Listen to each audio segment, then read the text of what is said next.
kusaawa emu zennyini ate tekunnayita wadde eddakiika nkwaniriza akawungezi k'olunaku olwaleero ku mawulire gaffe agafa mu byobusuubuzi nkwebaza okubanga ate okyekumidde ku lutimbe gaggadde olwa Smart 24 TV. Ennaku z'omwezi ziri 3, omwezi tuli mu gwa 10 era gwe gwa Oktoba, omwaka tuli mu 2024, kitegeeza nti omwaka tunaatera ogukuba oluku mu mutwe. Bingi bye tukuleetedde akawungezi k'olunaku olwaleero ebibadde eyo gy'otobadde. Erinnya nze Naomi Namusoke ne munange Wini Buyinza Nakawuki okuga kutuusaako ag'olwaleero, era nga katutandike n'ekitongole ekikola ku kubala abantu ekya Uganda Bureau of Statistics. Olunaku olwaleero kifulumizza ebyava mu kubala abantu okwakolebwa omwezi ogwokutaano omwaka guno ogwa 2024. Bino biraze nga bannayuganda bali obukadde 45, ekiraga nti omuwendo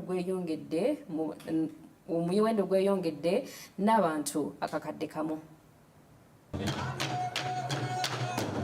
Ng'ennaku z'omwezi 10 omwezi ogwokutaano omwaka guno, ekitongole ekivunaanyizibwa ku bibalo mu ggwanga ekya Byobusuubuzi kyabala abantu bonna oluvannyuma lw'emyaka 10 mu kubala okwasembayo. Kuno okubala kwa mulundi gwa 11 bukyanga Uganda etondebwawo, so ng'era kwa mulundi gwa 6 bukyanga Uganda efuna independence. This is the 11th census that Uganda conducted. It is the 6th after independence, and it is the third that Uganda Bureau of Statistics has conducted by the first digital census. We have taken exactly 4 months and 7 days. This is a record. I don't know whether anybody in Africa has done this. So very soon they will come to benchmark on statistics here. Olunaku olwaleero ekitongole kino kifulumizza ebibala ebyenkomeredde era nga kitegerekese nga mu Uganda mulimu abantu obukadde 45,417 ekiraga nti Uganda yayongeddeko abantu obukadde 11. What we notice is that in 10 years we have increased by 11.3 million at a growth rate of 2.9%.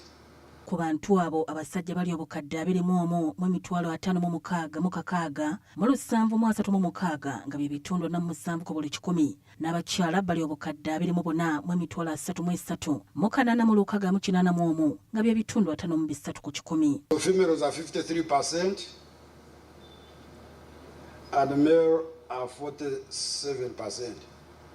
Later when you delve much into the issues of life table, you will see that ladies have high chances of living longer than their male counterparts. Ekitongole kino kyakola okubala abantu mu maka agawera obukadde 10 mu 68,883 okwetooloola eggwanga lyonna, era nga kizuuliddwa nga mu nzikiriza zonna eziri mu ggwanga abakristaayo be basinga. Bo abaana okuva ku bawere okutuuka ku myaka 17 bakola ebitundu 5 ku 100. Abavubuka wakati w'emyaka 18 n'asatu bakola ebitundu 23.5 ku 100, n'abakadde emyaka 60 n'okweyongerayo bakola ebitundu 5 ku buli 100. Okulaba nti tukola nnyo okulaba nti abavubuka abeeyongedde obungi, tulabe ba adolescents, abavubuka nga beeyongeredde ddala, okulaba nti tuteekawo emirimu, tubangawo emirimu. For example, ekyokulabirako amakolero galina okweyongerera ddala, kuba amakolero kintu ekisinga okutwala abantu abangi. Bannayuganda abawera ebitundu 58 n'obutundutundu 3 ku buli 100 beeterekera ku nsimbi ze bakola, so nga ebitundu 41 ku 100 bo balya kivubi. Bannansi ebitundu 23 ku buli 100 baafuna ku nsimbi za PDM, obutundutundu 4 ku buli 100 baganyulwa mu nsimbi za Operation Wealth Creation. Ssaabaminisita wa Uganda Robinah Nabbanja nga yabadde omugenyi omukulu ku mukolo ogwetabiddwako ne baminisita abalala okuli minisita w'ebyokwerinda n'abaazirwanako Jacob Oboth, minisita omubeezi w'ebyobulamu owa guno naguli Hanifa Kawoya wamu ne baminisita abalala. I now declare the census 2024 final report officially received and launched by government. Nabbanja asabye bekikwatako mu ministry ez'enjawulo ssaako ne bannayuganda okulaba nga bakozesa ebivudde mu kubala abantu okusobola okufuna akatale k'ebintu ebikolebwa wano. Let us harness the demographic dividend to ensure that the increase in population translates into market advantage for our locally produced goods and services. I implore all stakeholders to receive and interrogate these statistics with a view to improving the planning and service delivery in your respective sectors. I mean ministries, departments and agencies, including local governments, and for the benefit of our population. Ono asabye ekitongole ekya UBOS okutambuza alipooti eno okutuuka ku bekikwatako ssaako ne bannayuganda bennyini okugitegeera. Interested in understanding the implication of all these economic and demographic indicators that use the population as a denominator and how these reflect on our sustainable development goals, reporting, and how we can harmonize the local reporting of these indicators for easy understanding by the population. Ye akulira ekitongole ekya UBOS Dr. Chris Mukiza ategeezezza nti abantu abayambako mu kubala abantu abatannaba kusasulibwa bakuweebwa ensimbi zaabwe akadde konna. The majority of them, about 98%, have been remunerated. Those who have not been paid need to send in their accounts. Because I found out that the mobile numbers, many Ugandans have phones that are not in their names. And many Ugandans don't have bank accounts. So we are going to find a means of reaching them and we pay them out this month in October. We have the money. Ebitongole ebyenjawulo ebyayambako mu kuvujjirira enteekateeka eno ensimbi omuli ekya UN n'ebirala bisabye abavunaanyizibwa ku ntambula y'eggwanga okukozesa ebivudde mu kubala kuno basobole okutuukiriza obuvunaanyizibwa bwabwe eri bannayuganda. The UN family will continue to support this through the ongoing joint program on data and statistics. We believe this information will empower state and non-state actors to make informed investments that address the needs and unlock the potential of Uganda's dynamic population. Ronald Chiwesi yakusakidde eggulire lino Christmas 24 Agafa mu Byobusuubuzi.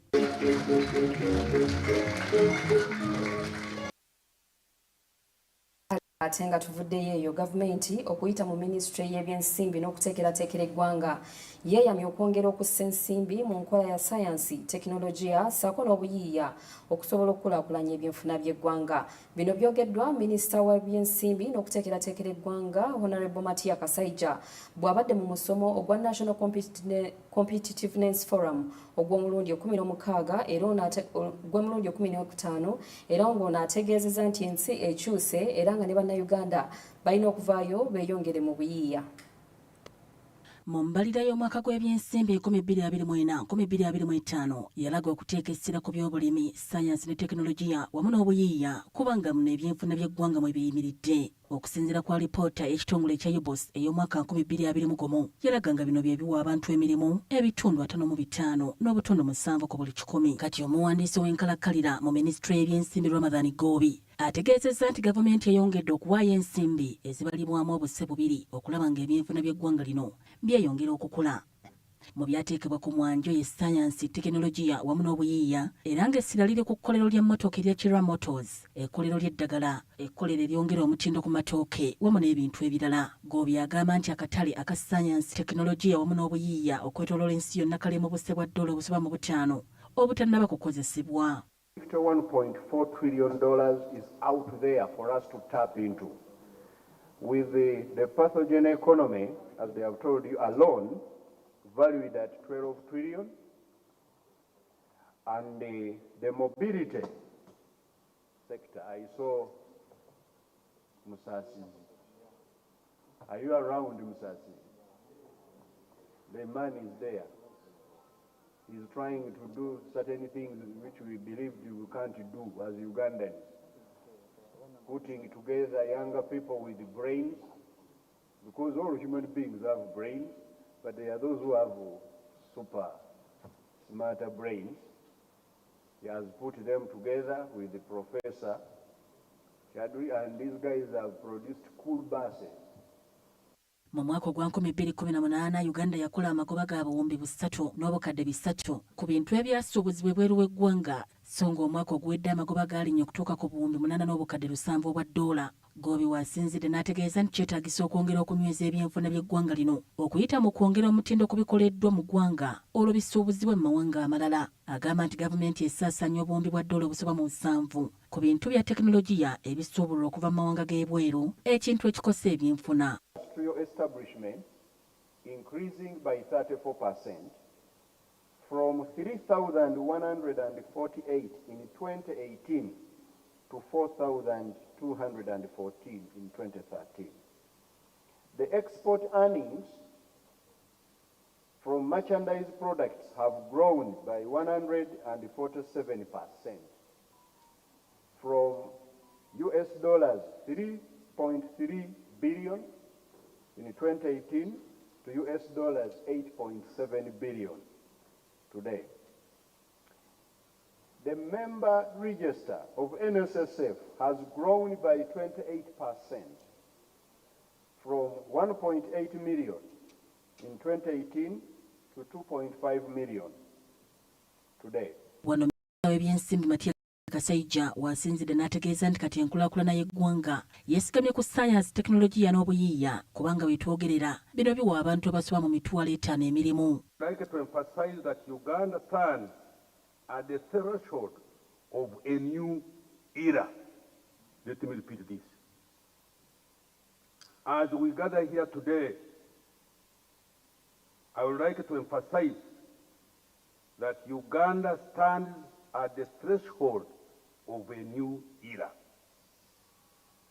This transformative goal, guided by the Vision 2040 blueprint, calls for a shift towards a knowledge economy where innovation, science and technology are not just enablers but drivers of our economic growth.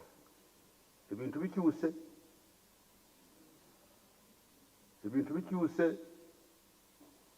We can't behave the way we were behaving 30, 40 years ago.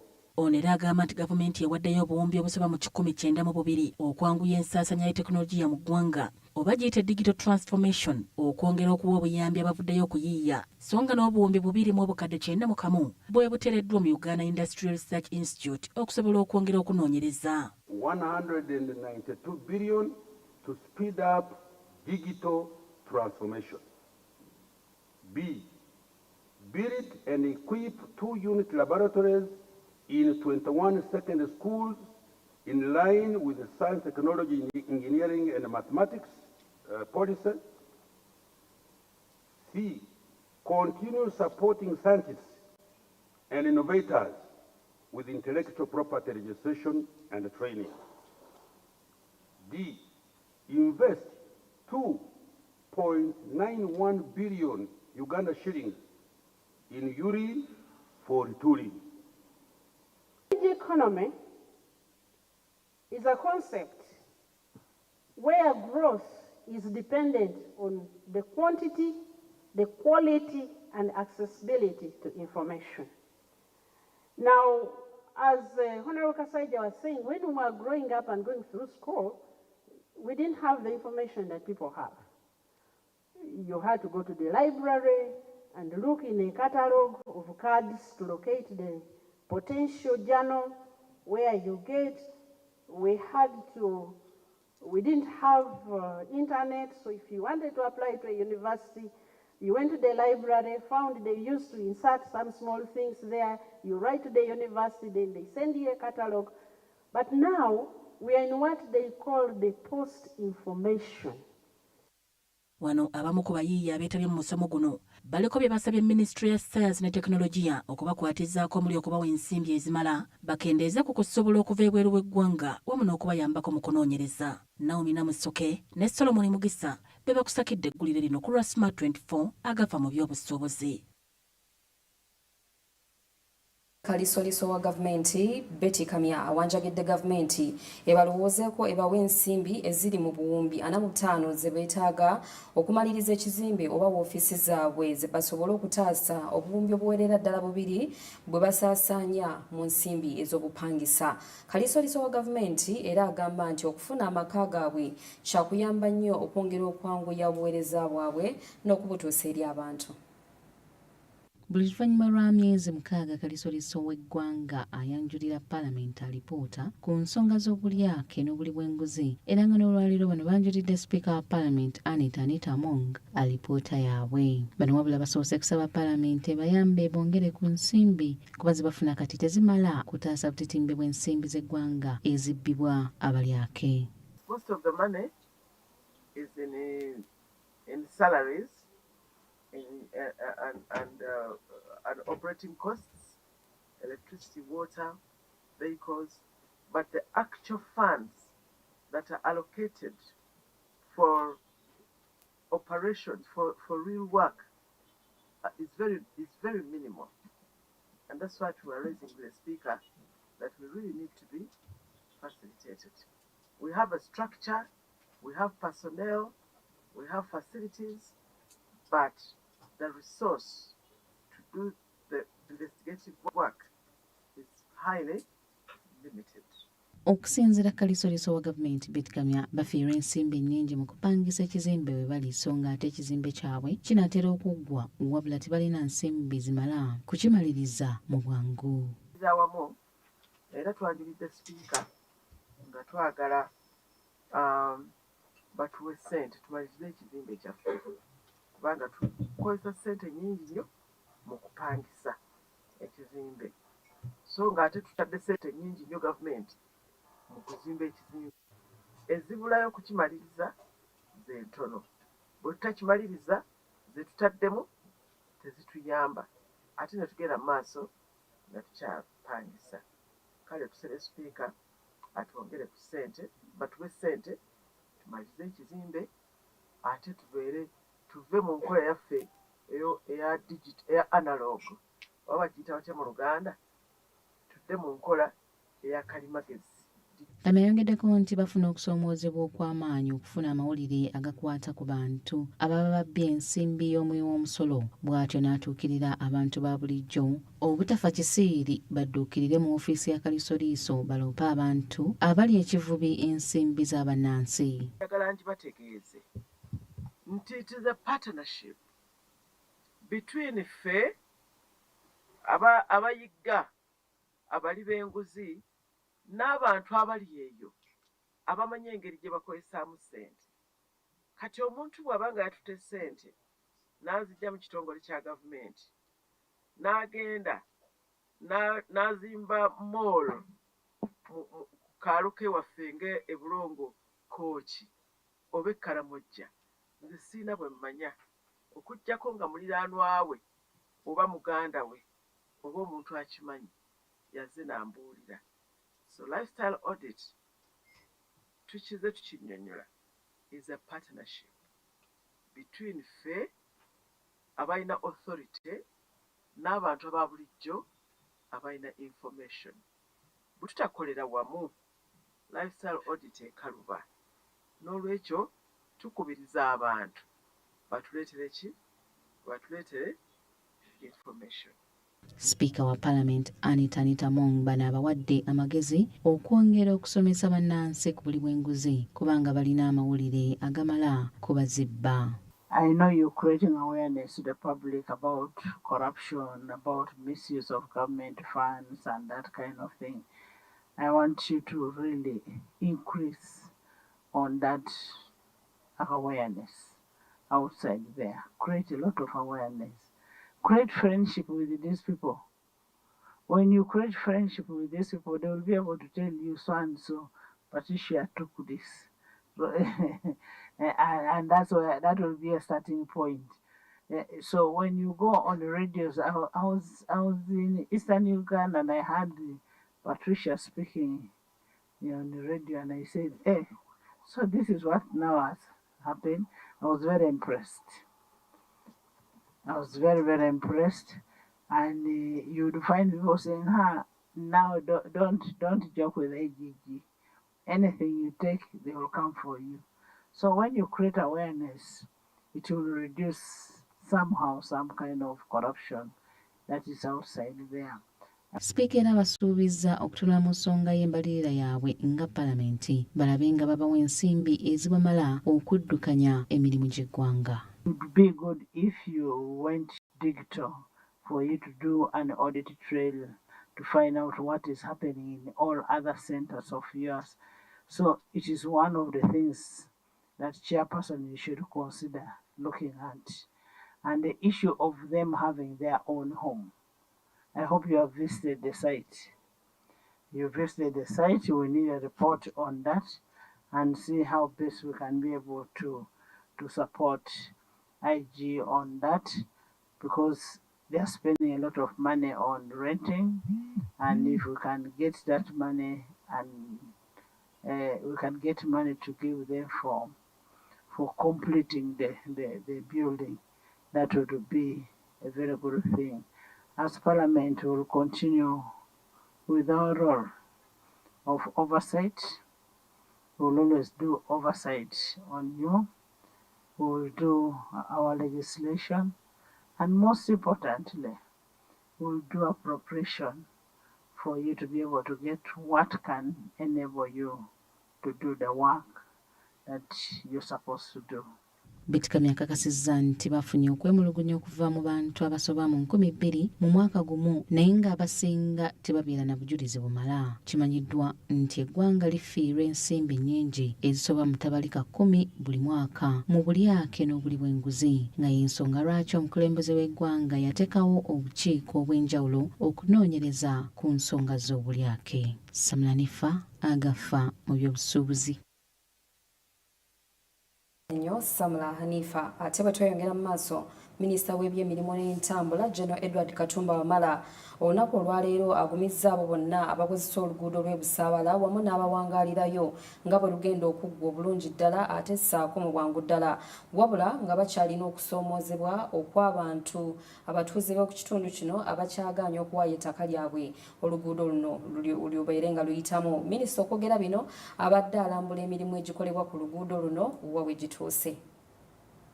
Bukyanga nteekateeka z'okukola oluguudo lw'Ebusaabala zitandika, abatuuze balaga essanyu omuli abalukolerako n'abo abalukozesa nga bagamba nti baali bawonya ennaku y'enfuufu wamu n'ebinnya. Wabula olw'okuba nti luno lukolebwa mu mitendera, ebitundu ebisinga ku luguudo luno byakolebwa era ne biyiibwa koolaasi wadde ng'ebirala tebinnaba.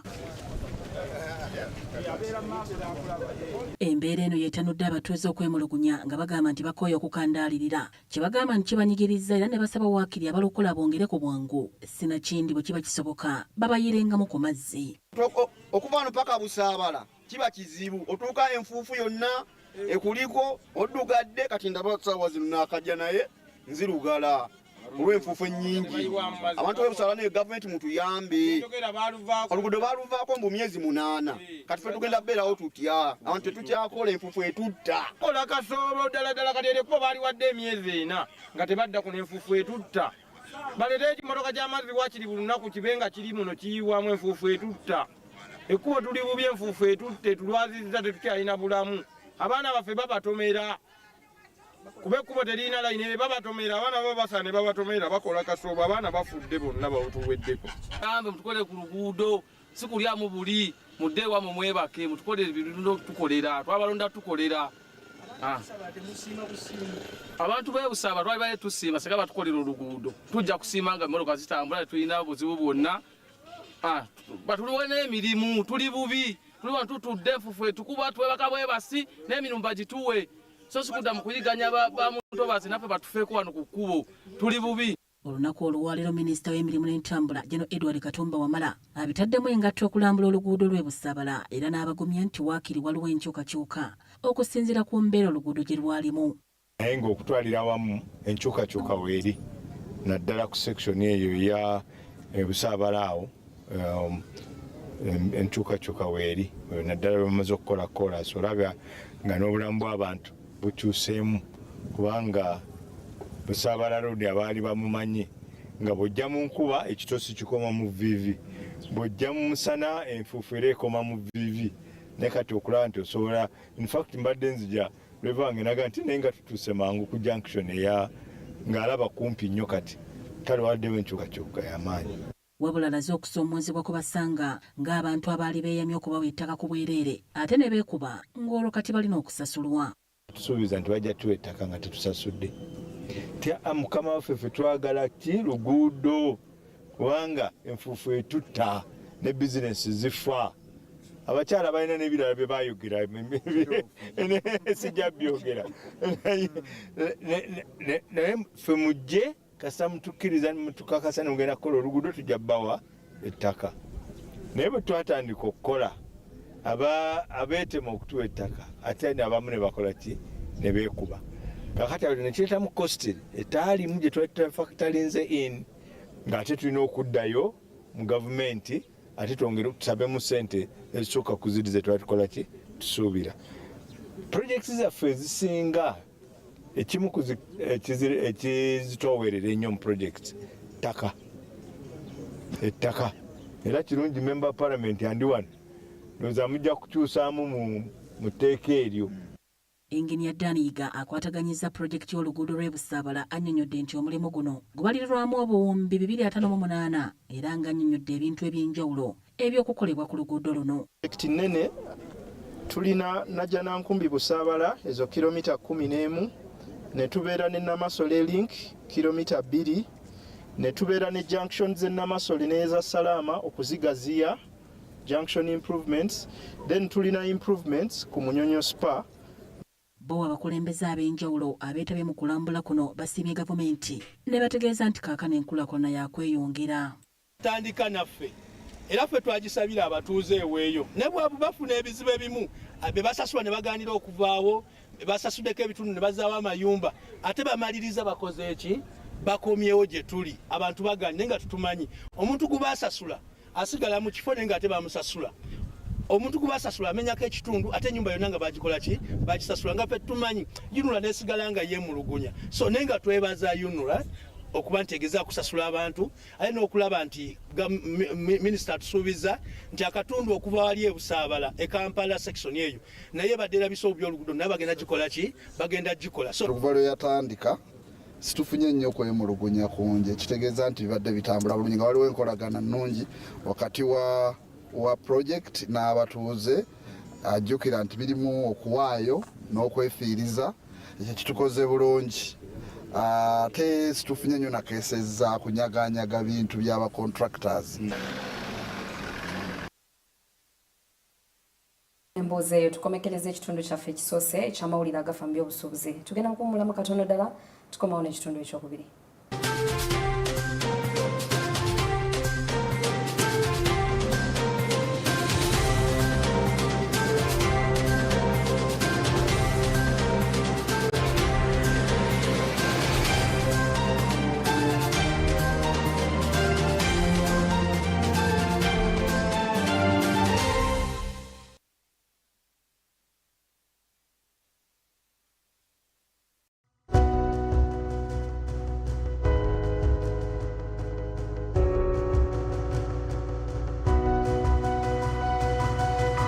Smart 24, driving business. Cooking oil like no other makes your meal so sweet and scrumptious. The taste of Uganda. Yeah, the taste of Uganda.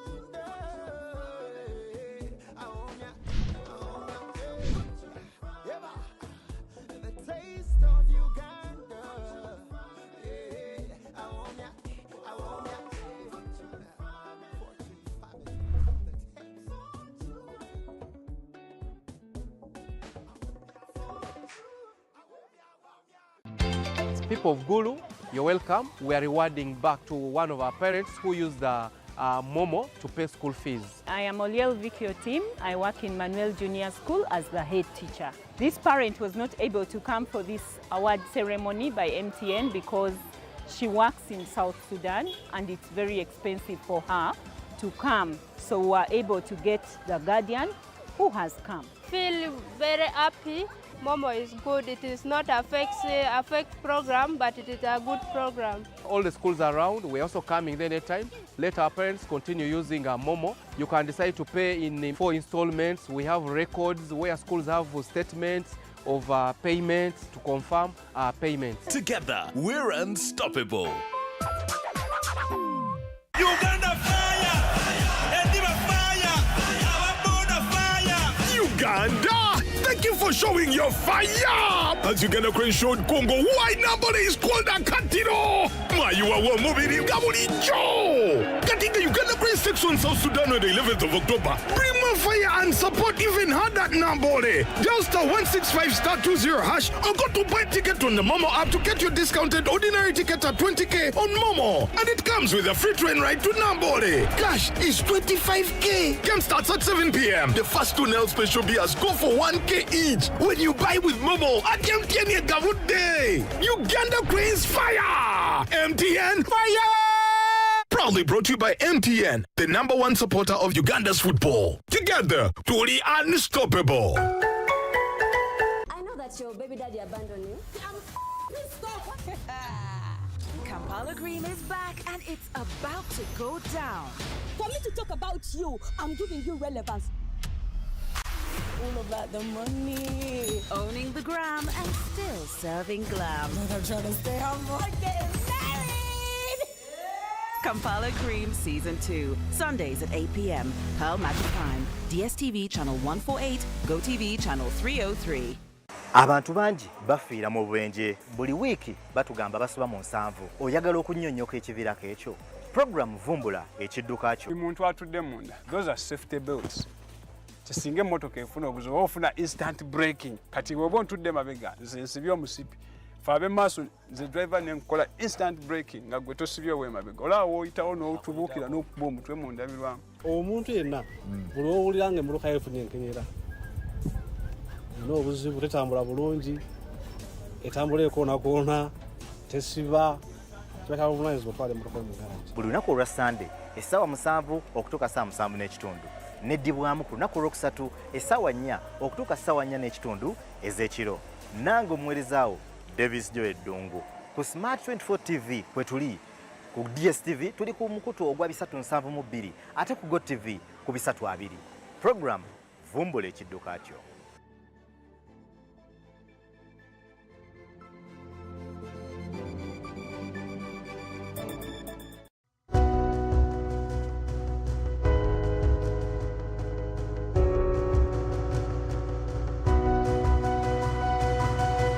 Smart 24, driving business.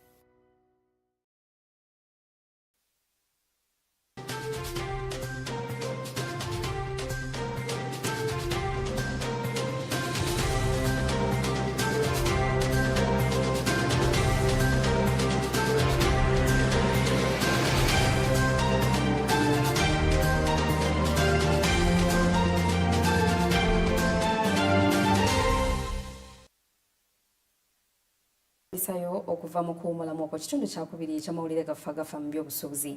Bwe tweyongera mu maaso n'emboozi zaffe endala ate gavumenti ya Uganda olunaku olwaleero evuddeyo n'etegeeza nga bw'eri mu nteekateeka ez'okuzimbira abantu amayumba mu bibuga eby'enjawulo. Okusinziira ku minisita omubeezi ow'ebyamayumba Pasis Namuganza agamba nti bannayuganda bakusasulira amayumba gano aganaaba gazimbiddwa okumala ebbanga lya myaka 10 ne 15 ng'era okwogera bino asinzidde ku ssengejjero ly'abannamawulire erya Media Center wano mu kibuga Kampala. Nga Uganda eteekateeka okujaguza olunaku lw'ebifo ebisulwamu abantu bangi wano mu ggwanga kizuuliddwa nga tebasula bulungi. Minisita omubeezi ow'ebyettaka amayumba n'enkulaakulana y'ebibuga Pasis Namuganza ng'asinziira ku Media Center mu Kampala ategeezezza gavumenti bw'erina enteekateeka y'okuzimbira abantu amayumba ge basasulira ku nkola ey'ekibanja mpola. Suggestions oba okusaba kwaffe oba okulungamya kutwagala gavumenti eteekemu amaanyi okulaba nti buli munnayuganda afuna ennyumba ennungi oba ekifo ky'okusulamu ekirungi era nga kumu ku biri muno mu policy gye tugenda mu paper cabinet memo gye tugenda okupresentinga mwe muli omuntu ofuna ennyumba ng'emuzimbiddwa gavumenti n'agibeeramu n'asasula nga asasula rent oba nga opangisa naye nga oluvannyuma lwa myaka 10 nga 15 ennyumba eyo ejja kubeera nga ya muntu oyo kubanga kakati eno yenkola ensi zonna ze ziri mu kutambuliramu. Margaret Mengo akulira ekitongole ekya Habitat for Humanity International agamba nti bakuyamba abavubuka babakulankulanya okusobola okukola bizinensi ez'enjawulo naddala mu kibuga Kampala nga babazimbira amayumba ge basobola okusasula mu kibanja mpola. Habitat for Humanity housing equals everything. Housing equals to access to education, access to a source of livelihood, access to financial freedom, access to food security, amongst other things. We view housing as an enabler to access everything else that is within the ecosystem that we thrive in. And there's no way that we are going to ensure a better future for youth without thinking about housing. The youth need to be housed, not in mansions. No, we are not looking for skyscrapers, but in houses they can afford. Mu ggwanga amayumba ageetaagisa okuzimbibwa abavubuka gali obukadde 240 naddala mu bibuga eby'enjawulo olwo kisobozese okumalawo obuzibu bw'ebbula ly'amayumba. Minisita Namuganza ayongedde n'ategeeza nga kabineti bwe yayisa obuwumbi 16 kw'otadde n'obuwumbi obulala 83 ezaweebwa ofiisi ya Ssaabaminisita ey'ebiggwa tebiraze okuzimbira abantu abali ekiteezi era nga buli maka gaakuweebwa obukadde 2 okusobola okupangisa nga gavumenti bwebazimbira. Cabinet twatuula ne bavaayo options 2 effectives. Esooka ze 2016 bwayisibwa kabineti bugende mu kitongole kyaffe ekya Kampala Capital City Authority okulaba nti buli famire eri mu phase 10 gye bateekawo eweebwa miliyoni 2 basobole okugenda bapangise bave mu mugoteko gwe balimu nga we basula bonna tebalina privacy n'ebirala n'endwadde kati zitandise okubalumba buli omu apangise buli famire epangise tulabe nti at least babeera safe first then oluvannyuma lw'ebbanga ettono bajja kubayita buli famire under the office of the Prime Minister nayo cabinet yayisa obuwumbi 83 bubeere under the Ministry ya Prime Minister eya Department ya Disaster Preparedness. Ezo sente za kulaba nti abantu b'ekiteezi babagulira ettaka oba babawa sente begulire ettaka okulaba nti basobola okugenda ewalala awatali bulabe babeeraawo. Nga gavumenti eteekateeka okujaguza olunaku lw'ebifo ebisulwamu Ssabbiiti ejja bakutunuulira ku mbeera z'abantu okulaba nga balaba engeri gye bayinza okubayambamu. Samuel Kirimunda ku Smart 24 TV Agafa mu Byobusuubuzi. Gavumenti mu butongole olunaku olwaleero ekwasizza kampuni ya Kirembe Investment Limited eri ekitongole kya gavumenti ekya UEDCL okugenda mu maaso n'okubunyisa amasannyalaze mu disitulikiti 6 okuli Shema, Kasese, Bushenyi n'awalala. Wabula abakulu mu Kirembe Investment basabye gavumenti esooke baliyirireko obuwumbi 3 ku buwumbi 11 ze baafiirwa mu pulojekiti y'okubunyisa amasannyalaze mu ggwanga. Kampuni ya Kirembe Investments Limited esabye gavumenti ng'eyita mu kitongole ekivunaanyizibwa kubunyisa amasannyalaze mu ggwanga ekya Uganda Electricity Distribution Company Limited okubasasulako wakiri obuwumbi 3 ku buwumbi 11 bwe baafiirwa mu pulojekiti y'okubunyisa amasannyalaze mu disitulikiti ez'enjawulo omuli Shema, Isingiro, Bushenyi, Rubirizi ne Kasese mu bbanga lya myaka 17.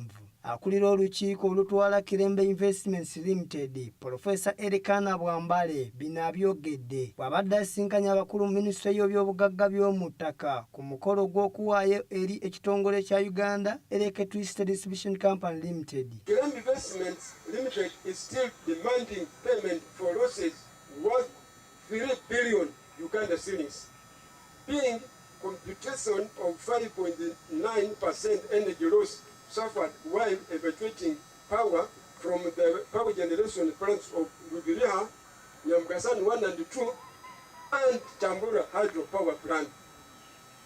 This has been brought to your attention more than once for your support. Actually, we had a very big loss.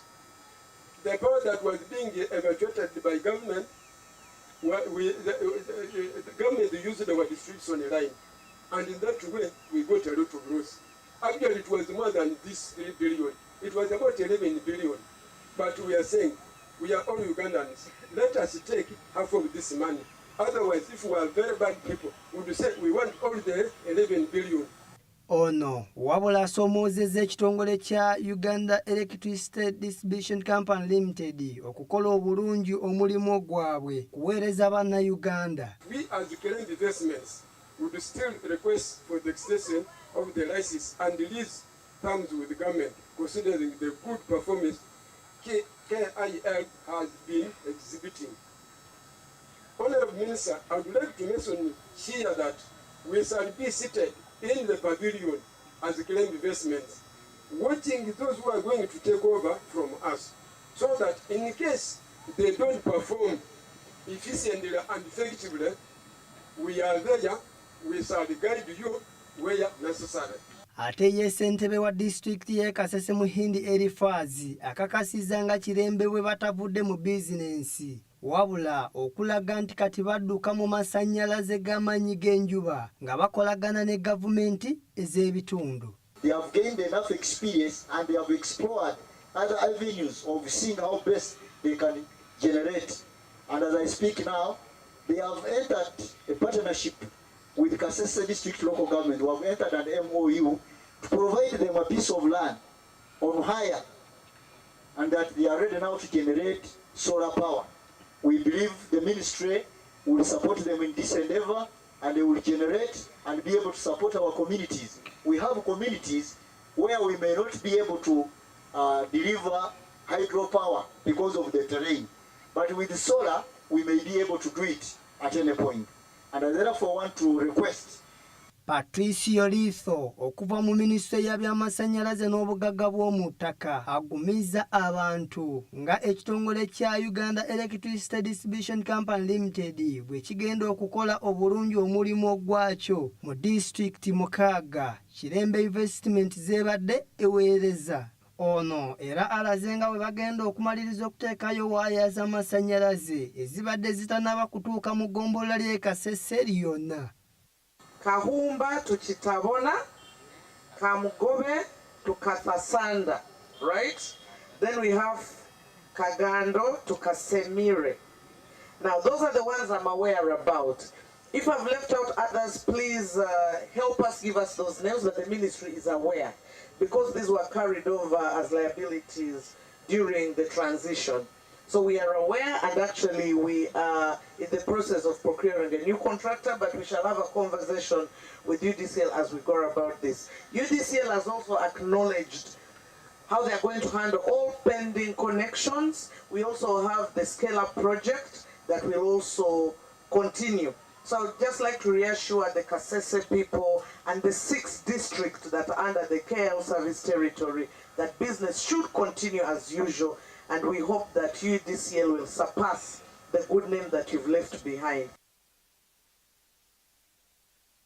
Babakulembeze mu disitulikiti y'e Mukono nga beegatiddwako ab'ebyokwerinda bavuddeyo ne batuuza olukiiko okutema empenda ku butya bwe bayinza okukendeeza obumenyi bw'amateeka mu disitulikiti eno. Abakulembeze bagamba nti obubbi bw'omu takisi ne boodabooda bweyongedde era nga n'obwamu n'okukwata abaana n'ebintu ebirala bingi. Olukiiko luno lwetabiddwamu amyuka RDC wa Mukono Titwe Roda ng'ono ebikolwa ebikyamu abitadde ku bugayaavu bw'abassentebe wamu n'abo abalina emmondo.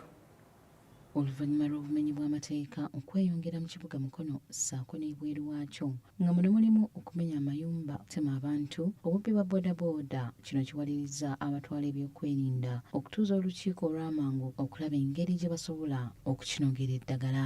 Olukiiko luno olutudde wali ku kitebe kya Mukono Central Division nga lwetabiddwamu poliisi, bassentebe b'ebyalo 41 ebikola Mukono Central Division wamu n'obukiiko bwabwe, bassentebe ba LC2 wamu n'amyuka omubaka wa pulezidenti mu kitundu kino Roda Titwe Kagaaga nga lubadde lukubirizibwa aduumira poliisi mu kitundu SSP Bernard Mugera. DPS Mugera asabye bassentebe okubeera abasaale okulaba nga banyweza ebyokwerinda nga bakwatagana bulungi ne poliisi kubanga ekitundu ekisinga obunene bassentebe be bakivunaanyizibwako nga poliisi eriko ekitundu kitono. Wanamyuka RDC Titwe anokoddeyo ebimu ku bisoomooza naddala abagufudde omugano ogw'okubeera bakayungirizi b'ettaka ssaako n'okutumbula enguzi ku poliisi nga balwanirira abamenyi b'amateeka, n'asaba okulaba nga bawaayo abo bonna abeenyigira mu bikolwa nga bino. Era wano yeekokkodde ebikolwa eby'obutabanguko mu maka nga bwe byeyongedde mu kitundu kino. Bakulembeze tutereeze. Especially wano wetuli amagezi maki mangi nnyo, naye mu magezi gafe amangi tugakozese okuweereza abantu. The accountability gy'ogenda okuwa waliwo yagamba nti mwe mulirake basigala babongezayo LC1s naye akadde kagenda kutuuka ne munoonya naye nga bagenda okulonda. What accountability are you going to give ng'omukulembeze w'ekitundu? Ntugwa abadde akaabisa abantu kubanga okutuula madamu tongamba chairperson yali mu mataka nti okoledde abantu kozi mwewaayo mukolere ki Abanayuganda abaabateekamu essuubi ne bagamba mutukulembere babakwasiza ebisumuluso. Ono era yennyamidde olw'amabaala agasusse okutumbula ebimansulo mu kibuga Mukono ng'agamba nti bino bye bimu ku byongedde ku bikolwa eby'okumenya amateeka mu kibuga Mukono. Mulina ebimansulo mu bitundu byammwe naye LCG avuddeyo n'atugamba naye madamu tufa tulina ebimansulo tewali kubanga nammwe mugendayo.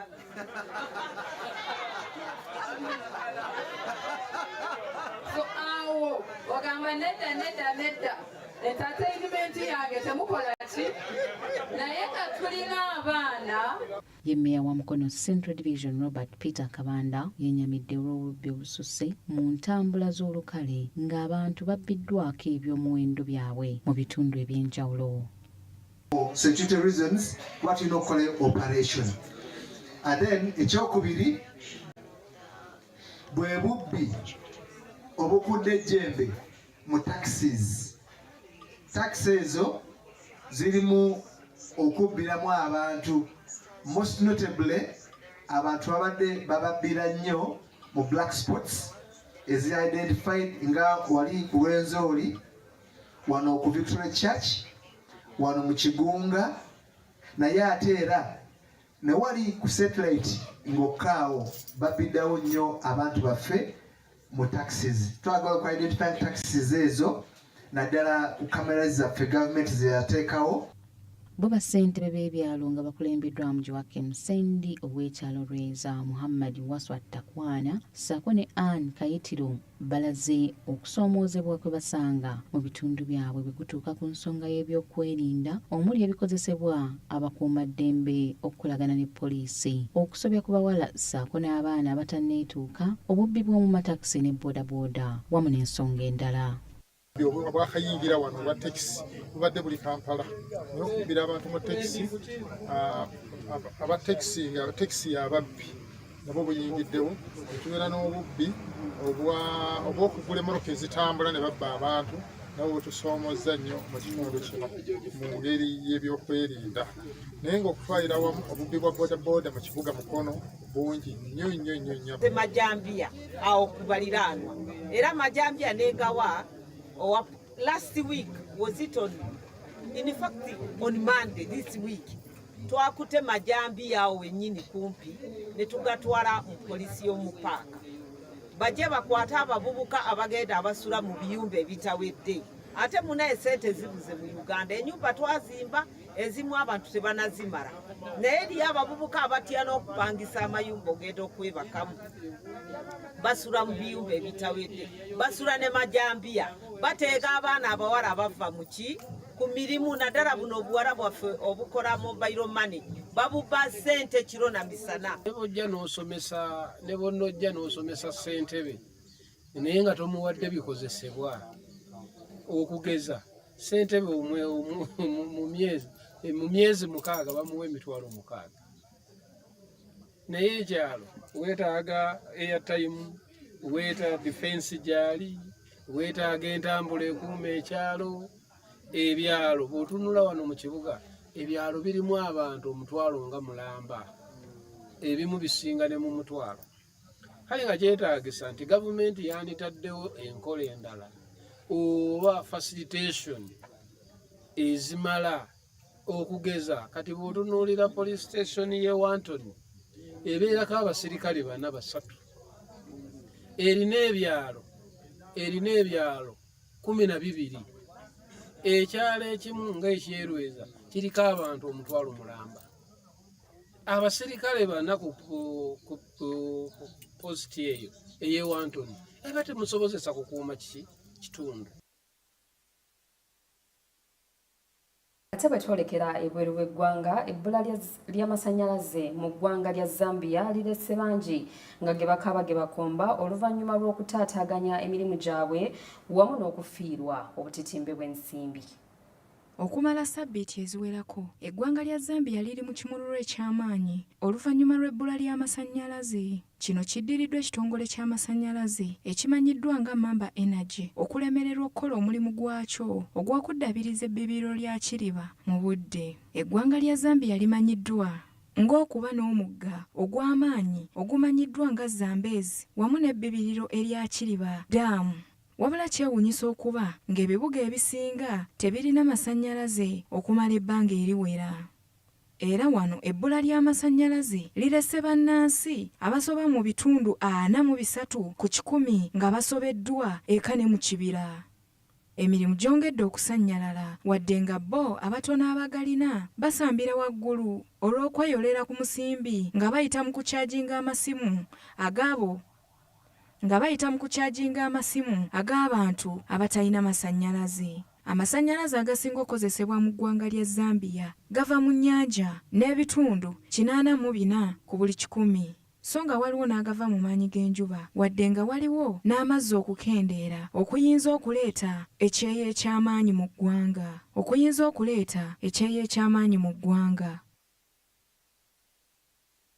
Bwete butambudde akawungezi k'olunaku olwaleero ku mawulire agafa mu byobusuubuzi weebale kutambula naffe weebale kubanga weekumidde ku Smart 24 TV channel ekuleetera ebyobusuubuzi. Tujja kuba tusisinkana olunaku olw'enkya n'amawulire amalala mangi ddala kusigala nga weekumidde ku Smart 24 katukwagaliza ekiro ekirungi. Nsigadde nze Naomi Namusoke ne munnange Winnie Biyinza Nakawoki. Sula bulungi weeraba.